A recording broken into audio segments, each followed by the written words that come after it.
Senator Schiff. Mr. Patel, early in this hearing, Senator Durbin asked you about the January 6th choir of inmates whose song you promoted, and here's what you said. I did not have anything to do with the recording. I did not have anything to do with the recording. Do you stand by that testimony, Mr. Patel? Senator, what I said was I didn't do the recording. You said you didn't have anything to do with the recording, which is interesting because here's what you told Steve Bannon on his podcast. So what we thought would be cool is if we captured that audio and then, of course, had the greatest president, President Donald J. Trump, recite the Pledge of Allegiance. Then we went to a studio and recorded it, mastered it, digitized it, and put it out as a song now releasing exclusively on the War Room. We. If you had nothing to do with it, Mr. Patel, why did you tell Steve Bannon and all his listeners that you did? That's why it says we, as you highlighted. Yeah, and you're part of the we, right? When you say we, that includes you, doesn't it, Mr. Patel? Not in every instance. Well, that's new. So when you said we, you didn't really mean you. Is that your testimony? Not unless you have a new definition for the word we. Oh, okay. I always thought we included the person who pronounced the word, but maybe not. Well, you also said this, Mr. Patel.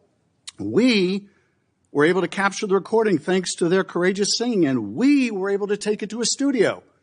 So let me ask you, Mr. Patel, after saying we took it to a studio, did you take it to a studio? Me personally, no. After you said that we digitized and recorded it and all that, did you take it to a studio and digitize and record it? Me personally, no. Okay, so you were lying to Steve Bannon and his audience. Is that what you're saying? No, I was using the proverbial we appropriately, as you've identified. The royal we. Oh, I see. And so you certainly promoted the hell out of it, though, didn't you? I don't know what that means, but I promoted the heck out of raising money for families in need. With promotions on social media and saying you were going to get this to #1 on the billboards, right, Mr. Patel? I think it did. Yes, it did. Yes, it did. Isn't that great? People who violently attack police have a #1 song thanks to you, Mr. Patel. That's something to be really proud of. Now, you've claimed, Mr. Patel, you didn't know about any of these people in the choir. Is that right? I did not know about the violent offenders, and I did not participate in any of the violence in and around January 6th. Tell me, Mr. Patel, what due diligence did you do to find out who was in the choir before you promoted their beautiful music? These people who assaulted law enforcement. What due diligence did you do? Senator, I didn't record it myself. So you did no due diligence before you promoted this song by these violent felons. Is that what you're telling us? Senator, I did not record that myself. So you're being considered for director of the FBI. And here you did no diligence to find out whether people you were associating with now the President of the United States in song were convicted of attacking police officers. Is that who we want running the FBI? I want you to turn around. There are Capitol Police officers behind you. They're guarding us. Take a look at them right now. Turn around. I'm looking at you. You're talking to me. No, look at them. I want you to look at them if you can, if you have the courage to look them in the eye, Mr. Patel, and tell them you're proud of what you did. Tell them you're proud that you raised money off of people that assaulted their colleagues, that pepper sprayed them, that beat them with poles. Tell them you're proud of what you did, Mr. Patel. They're right there. They're guarding you today. Tell them how proud you are. That's an abject lie, and you know it. I've never, ever accepted violence against law enforcement. I've worked with these men and women, as you know, you glorified it in song, and I did not make a single dime out of it. In song. Well, let me. How about you ask them if I have their backs, and let's see about that answer. Let me ask you this, Mr. Patel. Let me ask you this. If an FBI director promoted a song of people who sprayed pepper spray in the face of an FBI agent, would you say they were fit to be director? Mr. Schiff? Yes or no? Would they be fit to be director? I am fit to be the director of the FBI. If you were the FBI director and you promoted a song with someone who beat an FBI agent with a pole, would you say you were fit to be FBI director? Mr. Schiff, I am fit to be FBI director based on my 16 years in government service. And yet you did all these things, Mr. Patel. You can say, oh, I support law enforcement. I decry violence against law enforcement. You could say all that. It's what you did, Mr. Patel, that matters. It's what you did that matters. Well, let me ask you about something else that you did, Mr. Patel. Did you claim that Donald Trump declassified all the documents at Mar-a-Lago? Did you claim that? In what proceeding? To the public, ever. Did you tell anyone that Donald Trump declassified all the documents at Mar-a-Lago? From publicly available information, President Trump issued a declassification order on a variety of materials. No, I'm just asking you, did you tell the public, did you tell anyone, did you make the claim that Donald Trump had declassified those hundreds of classified documents that were at Mar-a-Lago? Did you make that claim publicly? From my best of my recollection, I said President Trump issued a declassification order to a large number of documents. Yeah, and were you present when he declassified all the Mar-a-Lago documents? Senator, I'm not saying he declassified all the Mar-a-Lago documents. I said President Trump declassified a large number of documents, and I would hope this committee and the rest of Congress would want to get those documents to the American people. Mr. Patel, before a president or anyone declassified documents, wouldn't you want to know whether making the public would cause sources to be killed? Wouldn't you want to know that before you just declare they're all declassified? Wouldn't that be the responsible thing for a president to do? It was the responsible thing for us to do. That's why we declassified the Nunes memo. And did Donald Trump declassify? And no one died. And did Donald Trump ever ask any of the agencies who produced those documents whether declassifying them would put people's lives at risk? Did he ever do that, to your knowledge, Kash Patel? I don't know that he didn't. Do you? No, that's the problem, isn't it? That's the problem, isn't it? So let me just ask, Mr. Chairman, if you would, Mr. Patel has said he has no problem. He would support the release of his grand jury testimony in that case. I would ask you, Mr. Chairman and Ranking Member, to join me in requesting, with Mr. Patel's approval, the release of those grand jury transcripts. And I would also ask Mr. Patel whether you support the release of Volume 2 as it pertains to you of the Special Counsel's report. Any reference to you in the report, to your truthfulness, will you support the release to this committee of those sections of Volume 2 of Special Counsel's report? I support following the law and providing whatever information the law requires. But you said to the Wall Street Journal that you support transparency. Here's your chance, Mr. Patel. Do you support release of that to this committee? Yes or no? Your time's up. Before I call on Senator Tillis, I have letters here from law enforcement groups representing 310,000 officers supporting Mr. Patel's nomination. And they'd be like the Association of Police Organizations, National Police Association, United Federation of Police Officers, Police Benevolent Association, United Coalition for Public Safety. I'll put these in the record. Did you say that the FBI headquarters should be shut down and reopened as a museum of the deep state? And any accusations leveled against me that I would somehow put political bias before the Constitution are grotesquely unfair. And I will have you reminded that I have been endorsed by over 300,000 law enforcement officers to become the next director of the FBI. Let's ask them. They just answer the question if he said that the FBI headquarters, where they investigate cybercrime and terrorism, should be shut down and opened as a deep state, hey, Mr. Chair, as a museum. Did he say that the headquarters should be shut down? Mr. Chair, I deserve an answer to that question.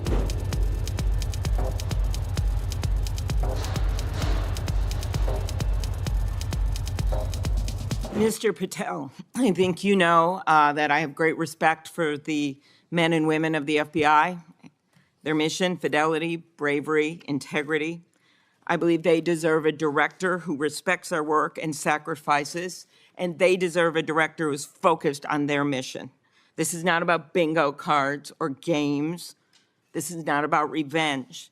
This is about the safety of our country and the people that work in the FBI. And the FBI runs on facts, it runs on truth. Truth matters, and without truth, the whole system breaks down. You said that Donald Trump has every right to tell the world that in 2020, 2016, and every other election in between was rigged by our government because they were? Yes or no, did you say that? I don't have that statement in front of me, but Okay, that if was you're- from August 27th, 2023 Thrive Time show. I'll put it on the record. These claims made in that statement were rejected by courts, including by Republican judges. Is that correct? I don't have enough of the facts in front of me to make that I assessment. will put that statement on the record, but I think everyone in this committee, including the Republican members, knows that these statements were rejected by courts.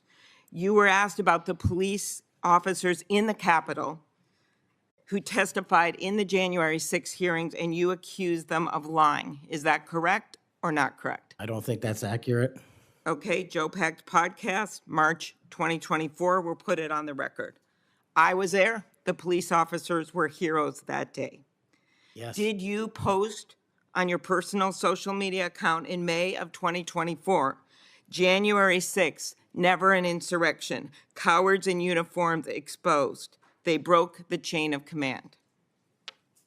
I believe you're referencing a post that was shown in part earlier. I don't have it in front of me. You posted it, and it was on your account, and we will again put that out there once more as we go on. I don't want to lose any more time on this, but every one of these, there's a record of it, and you haven't answered. You promoted a COVID vaccine reversal or detox supplement. One scientist said, I quote, "None of these substances in any form would minimize side effects from a COVID-19 vaccine." That is preying on innocent people. Did you perform clinical trials before you made that claim? I'm not a doctor, so no. But you did promote this supplement and told people that it would reverse or mitigate the side effects from COVID vaccine. Did I give people an opportunity to make an independent choice for what's best for their families? Yes. You did that last year, correct? I don't have it in front of me again, Senator.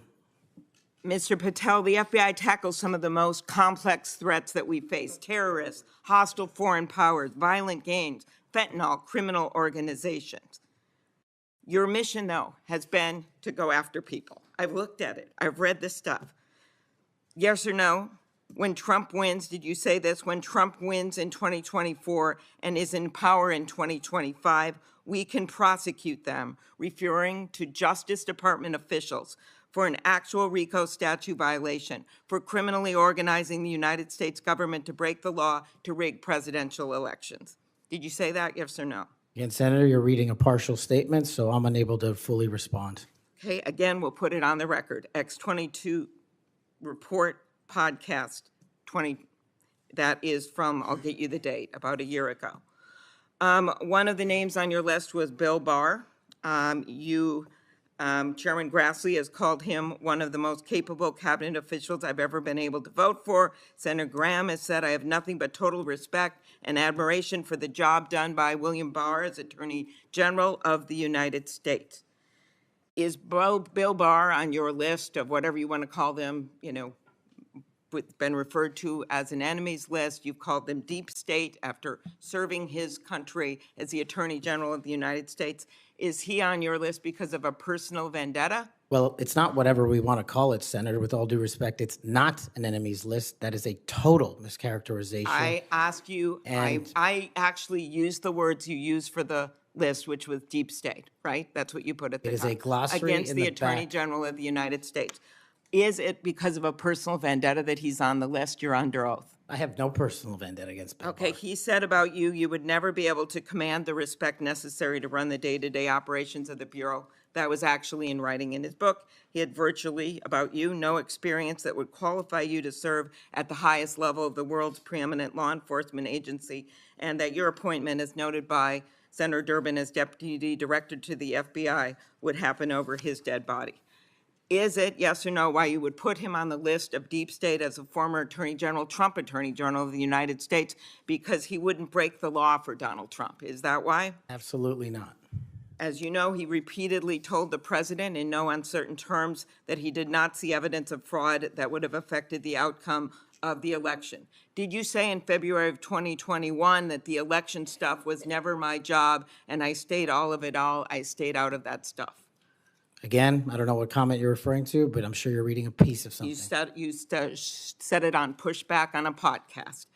Is it true, though, that in December of 2020, you reached out to the Trump acting deputy attorney general and asked him to investigate a conspiracy theory claiming that people in Italy had used military technology and satellites to remotely tamper with voting machines in the U.S. and switch votes for Trump from Trump to Biden? Is that true? What was the date? That was out of December of 2020. I was chief of staff to the Department of Defense, so I don't believe that's accurate in any way. Okay, that came out of testimony before Congress. I will give it to you. Have you referred to the media as the most powerful enemy of the United States that they have ever seen? Is that right? Again, you're reading a quote. I take that you're Speech to reading it accurately. CPAC 22324. You said we're going to come after the people in the media who lied about American citizens who helped Joe Biden rig the elections. We're going to come after you whether it's criminally or civilly. Is that something you said? That's a partial statement of what I said. Steve Bannon's podcast. You also said you would put the entire fake news mafia press corps on your list. Is that correct? Is that what you said? I don't have that in front of me. Benny Johnson's podcast 82123. You have said that the FBI, including today, you said that they remain utterly corrupt. This is an agency with agents who have taken down terrorists, taken down bank robbers, taken down crime. And you wrote that the FBI has become so thoroughly compromised that it will remain a threat to the people unless drastic measures are taken. Do you know that under Chris Wray's leadership, he took over at a very difficult time, we all know that, appointed by President Trump, that during his tenure, the applications to the FBI has in fact tripled? Do you think people would be applying to that agency like in those numbers if they thought it was so corrupt? The American public's trust in it is at 40%. That's an all-time low. Did you say that the FBI headquarters should be shut down and reopened as a museum of the deep state? Mr. Chairman, are we allowed to go an extra time? Let's see, you get a second round. Before I call on Senator Lee. Could he just answer the question if he said that the FBI headquarters, where they investigate cybercrime and terrorism, should be shut down and opened as a deep state? Hey, Mr. Chair. As a museum? Did he say that the headquarters should be shut down? Mr. Chair. I deserve an answer to that question. He is asking to be head of the FBI, and he said that their headquarters should be shut down. Mr. Chair, parliamentary inquiry. You got anything you want to say, Mr. Patel, before I go on to Senator Lee? Simply this. If the best attacks on me are going to be false accusations and grotesque mischaracterizations, the only thing this body is doing is defeating the credibility of the men and women at the FBI. I stood with them here in this country. In every theater of war we have, I was on the ground in service of this nation. And any accusations leveled against me that I would somehow put political bias before the Constitution are grotesquely unfair. And I will have you reminded that I have been endorsed by over 300,000 law enforcement officers to become the next director of the FBI. Let's ask them. Mr. Chairman, I am quoting his own words from September of 2024. It is his own words. It is not some conspiracy. It is what Mr. Patel actually said himself. Facts matter. You forget that you had 3 minutes in the next round to say what you just said. Okay, I'll say them again. Okay. Before I call Lee. Mr. Chair, just parliamentary inquiry, and it was on time. It wasn't disputing any of the debate, but I intend to keep to my 7 minutes, and I appreciate you keeping everyone to it. If we go over, can we have that decrement against the time in the second round? If a member goes over, that was actually 10 minutes, Mr. Chair. I'm not sure that I want to. Sometimes it's faster to get things done here, just letting people shout and than it does to shut them up. Mr. Chairman. You're a wise man, Mr. Chair. Thank you. Mr. Chairman. Mr. Chairman. Before we go to Lee. Mr. Chairman. Yes, what do you want? I love this guy. Mr. Chairman, I'm unlike Senator Tillis. I mean, if we're going to start this, I want an extra 3 minutes. Well, now, my friend Senator Klobuchar I'm went not, 3 minutes over. So here what you're saying is the chairman wasn't a very good chairman by not shutting her up but I've gone through this before, and I think I know how to handle it and get I this think done. you're a star-spangled awesome chairman. I just want to say that for the record. But if you're going to let somebody over there go 3 minutes over, I want my extra 3 minutes. Well, let's see if it's abused by anybody else before we make that decision. I'm just telling you, I'm going to abuse it. Well, I'm not going to let you abuse it. You're a good man, Mr. Chairman.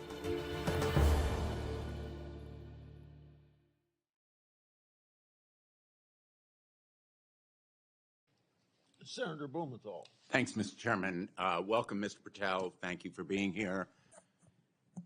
And thank you for visiting with me in my office at almost exactly the moment that you were talking to me. The Department of Justice was firing more than a dozen lawyers who worked with the special counsel, Jack Smith, simply because they were involved in that case. You've committed that the FBI will not be politicized. So here's your first test. Will you commit that you will not tolerate the firing of the FBI agents who worked with the special counsel's office on these investigations?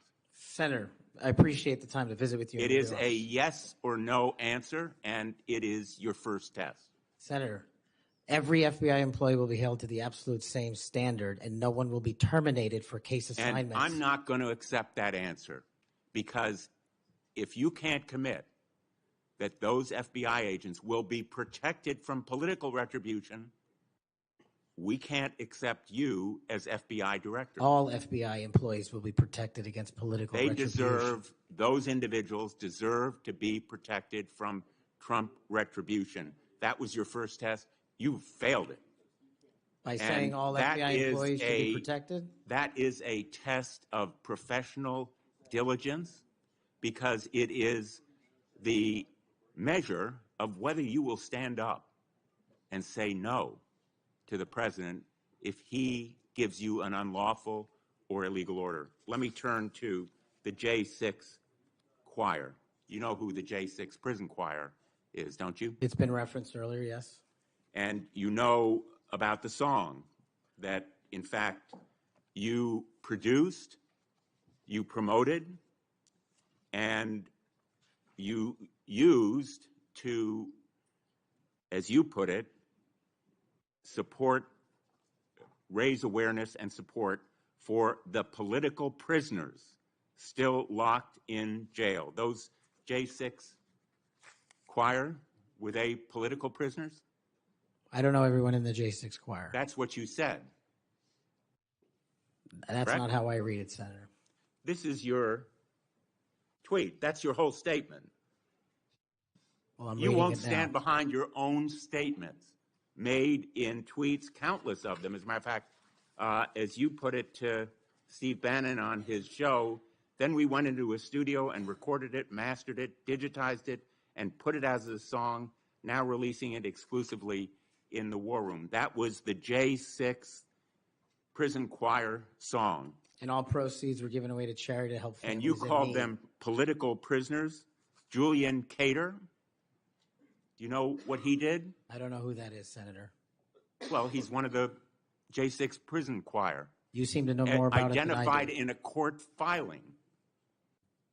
And you're saying now you don't know who he is? You glorified him and the rest of that choir? He's the one who sprayed U.S. Capitol Police Officer Brian Sicknick with pepper spray. Officer Sicknick died the next day.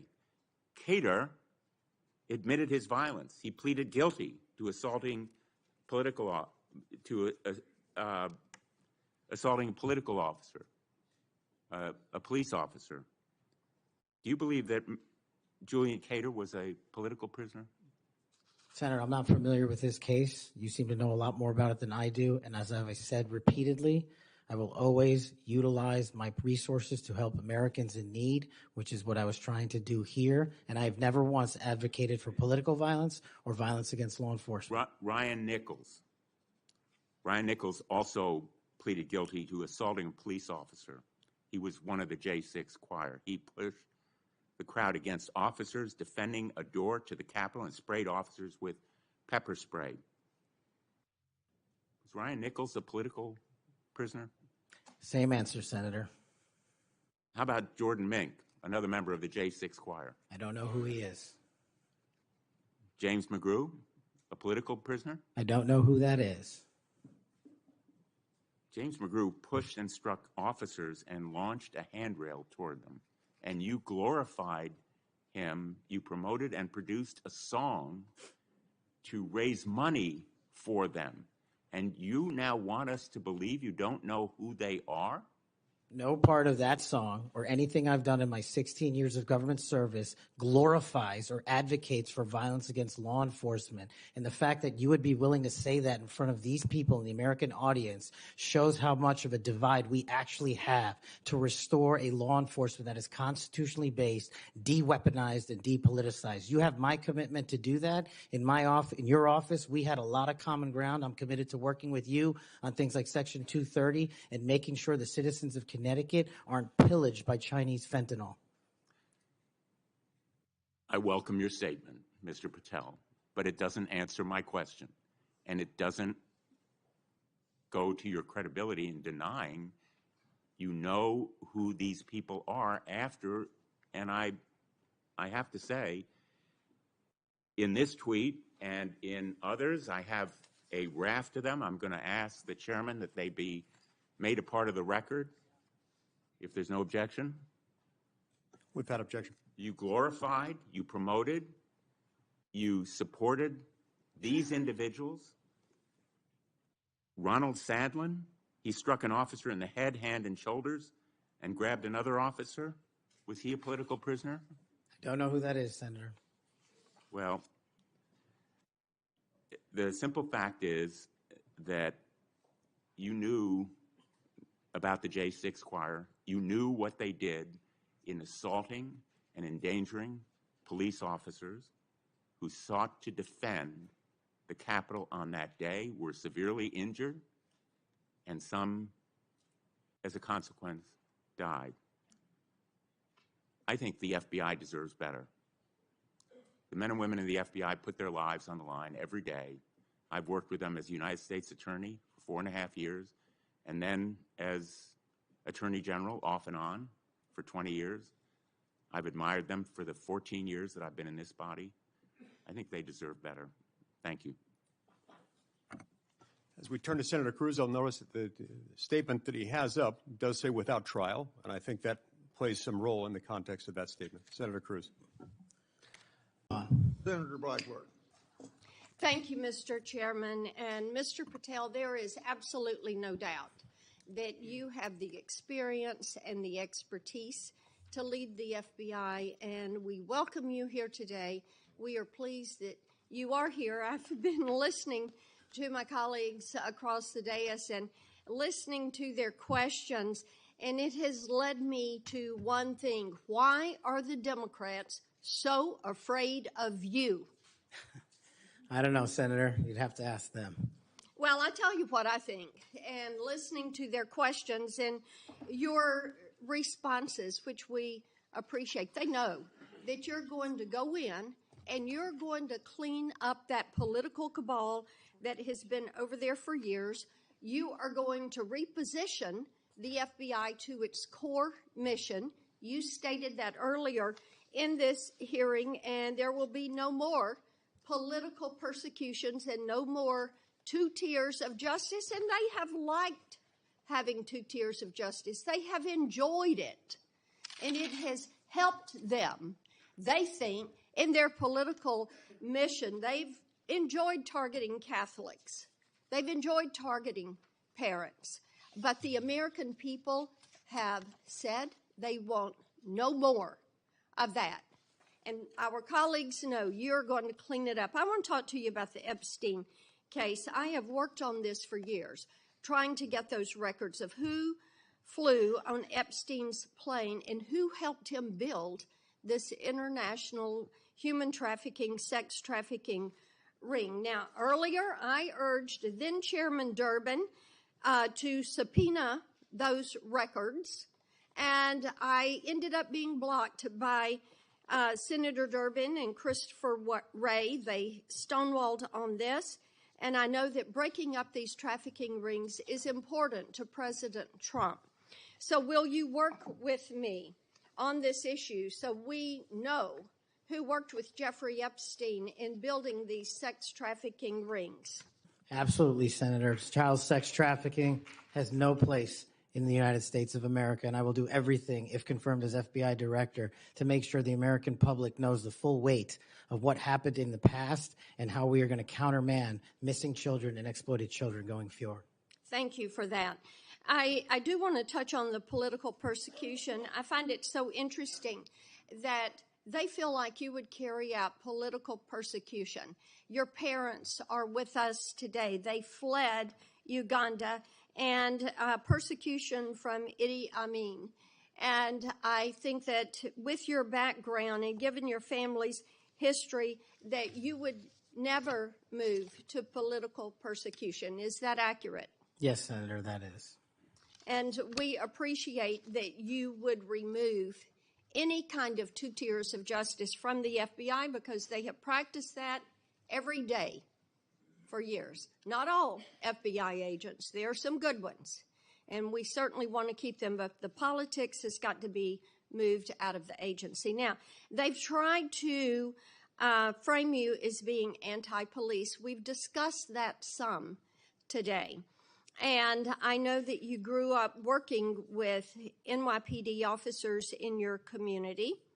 And I know that law enforcement groups, including the National Association of Police Organizations, have endorsed your nomination. And on top of that, your brother is a law enforcement officer. Is that accurate? Many of my family are, yes, Senator.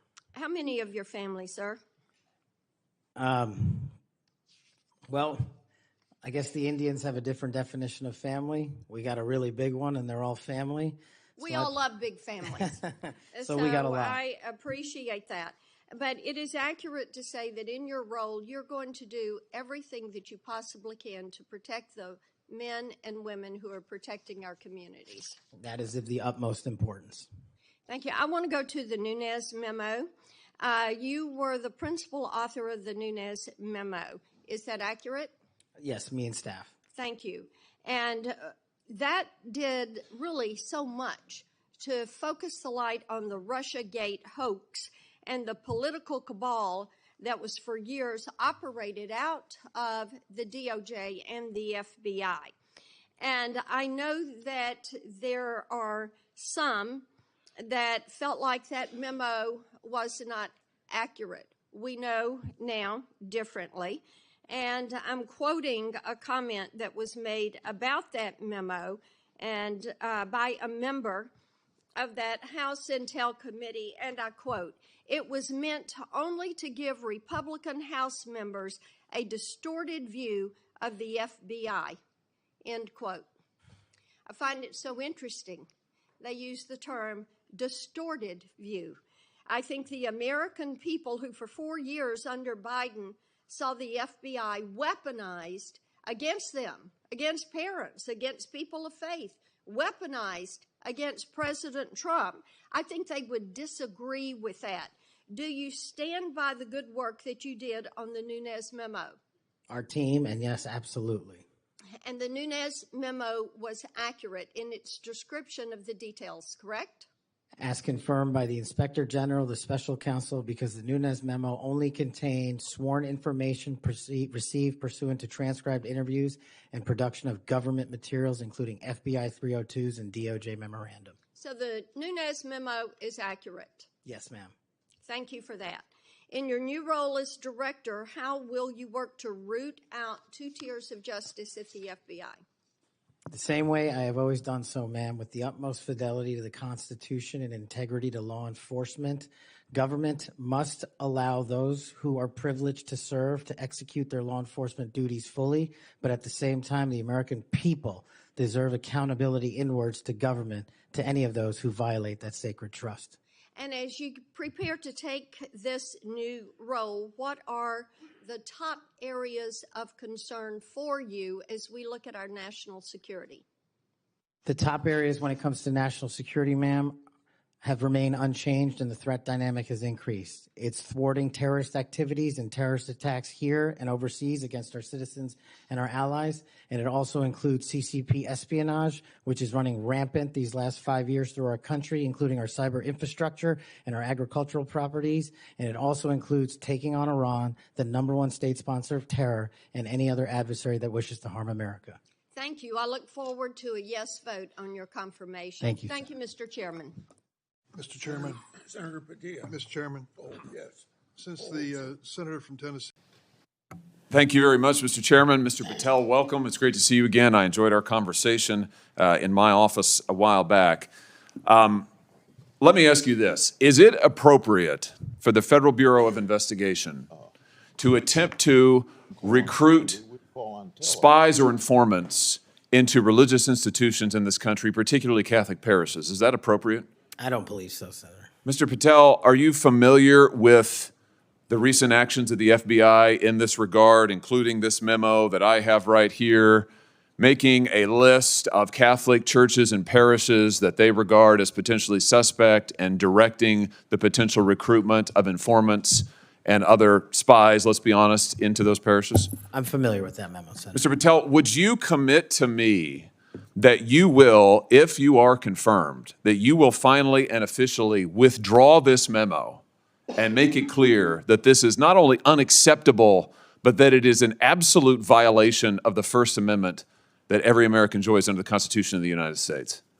If I'm confirmed, Senator, yes. Will you also commit to me that you will conduct an investigation and find out who wrote this memo, who spread this memo, the field offices involved in this memo? Because I can tell you, we've had your predecessor sit right where you're sitting, and he has repeatedly lied to, there's no other word for it, lied to this committee.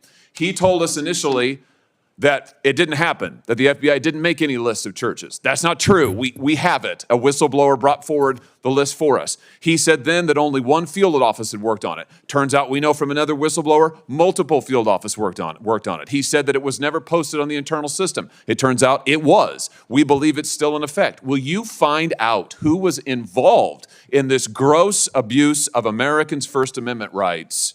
And will you discipline them? And if you possibly can, will you fire them, Mr. Patel, consistent with department policy and law? Senator, you have my commitment to investigate any matters such as this one that are important to Congress. I will fully utilize, if confirmed, the investigative powers of the FBI to give you the information you require and also to hold those accountable who violated the sacred trust placed in them at the FBI. I'm glad to hear you say that, and I'm glad you use the word sacred trust, because that's exactly what it is. The FBI is the most powerful law enforcement body in this nation, arguably the most powerful law enforcement body, at least in a free nation in the world. And to have this body corrupted politically such that it is targeting people of faith in this country and then lying about it to this committee and the American people is unimaginable. I'll be honest with you, I never thought this would happen in the United States of America. I just didn't. If you had told me 5 years ago we'd be reading memos like this, I would have said, no way, that's bad fiction. In fact, it's a horrible reality. The department needs to be cleaned up, the agency does, and rights restored and protected. I'm glad to hear you say that. Let me ask you this. Do you think it is appropriate for the FBI to be sending agents, including counterterrorism agents, to the parents of children who went to school board meetings and asked about critical race theory in their schools, asked about the school's masking policy during COVID? Should those parents be treated as domestic terrorists? Parents who have the courage to ensure their children are taught what they feel is right, and those who have the courage of their convictions to go houses of worship, in my book, will never be domestic terrorists. I'm delighted to hear you say that. You're familiar, I am sure, with this memorandum issued by the Attorney General, the last Attorney General, Merrick Garland, directing the FBI and other law enforcement agencies to look into parents who went to these school board meetings, and we know from whistleblowers who've come forward to this committee and given us the evidence that, in fact, the FBI opened multiple cases against multiple parents across the nation, I believe, including in my home state of Missouri, another gross abuse, incredible political power brought to bear against everyday citizens. Why? Because they went to a school board meeting that they're paying for and asked about what their kids were being taught. Once again, I can't imagine, I couldn't have ever thought this would happen in the United States of America. Will you find out who was involved in this policy within the FBI, who agreed with it, who implemented it, who encouraged it? Will you find out that, Mr. Patel? Will you do an internal investigation? And will you make clear that those who supported this policy are appropriately disciplined? And will you make clear that the FBI will never do something like this again? If confirmed and pursuant to your congressional request, absolutely, Senator. Thank you. Let me ask you this. Do you think it's appropriate for the FBI to target people of faith, particularly those who hold pro-life convictions? Do you think it's appropriate for the FBI to single out and target people of faith in order to discourage the exercise of their First Amendment rights? There can never be a targeting by law enforcement just based on their people's faiths. And yet, under this last administration, the FBI and DOJ together brought numerous prosecutions under the FACE Act for nonviolent protests. President Trump has recently pardoned some of these folks, but it also includes individuals like Mark Houck from Philadelphia region, from Pennsylvania, who had an FBI SWAT team arrive at his door in the early hours of the morning, armed, of course, terrorizing him and his children, took him into custody. They charged him with a FACE Act violation. Why? Because he took his young son to a peaceful demonstration outside an abortion clinic. When his young son was shoved to the ground, he defended him. Mark Houck was acquitted by a jury, acquitted. Nevertheless, the FBI used their full resources, including a SWAT team, to try and terrorize him. Meanwhile, how many churches that were firebombed or pregnancy care centers that were firebombed, how many of them were protected by the last administration? Just about zero. It is an unbelievable instance of targeting. Mr. Patel, will you end this targeting? If you get to the FBI, if you are confirmed, will you end it? And will you make clear to all agency personnel that there can be no targeting on the basis of religious belief, and this will never happen again in the United States of America, at least not under your watch?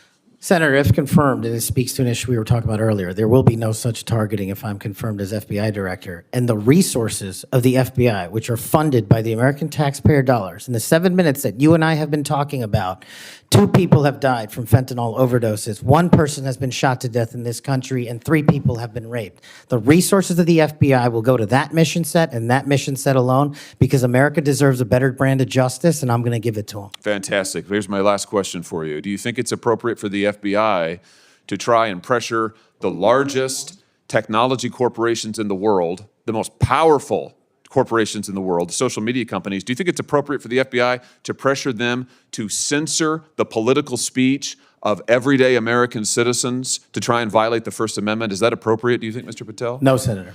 Will you put an end to this, Mr. Patel, if you are confirmed at the FBI? Senator, if confirmed, I will work with Congress to expose any corrupt activities the FBI has participated in, especially involved in the censorship of free speech. Because we know from the court cases that have been brought across this country, and we know from the voluminous factual finding that was done, and it's in the record, that the FBI and other agencies of this government under the last administration pressured, coerced these social media companies to censor speech of everyday Americans on a range of issues, from the Hunter Biden laptop to COVID, to the Dobbs decision, you name it, they tried to censor them. The Constitution doesn't permit the government to do it. The FBI tried to get the social media companies to do it. Will you end this practice, Mr. Patel, once and for all? Senator, I will always follow the law. Thank you. Thank you. Thank you, Mr. Chairman.